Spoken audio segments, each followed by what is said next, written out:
The first step in adding a non-load-bearing wall to a home involves laying out its location and removing the trim from existing walls that will interfere with the new one. In this case, we're simply cutting out small pieces of base and crown molding rather than removing entire pieces. If you use this technique, be sure to add the thickness of the drywall on either side of the stud to your measurement. Here, that's 4.5 inches total.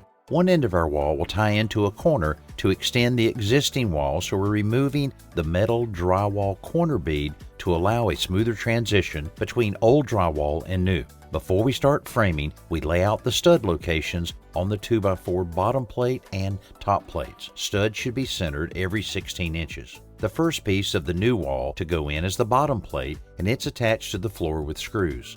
Next, the top plate is attached to the adjacent walls and ceiling with nails directly above the bottom plate.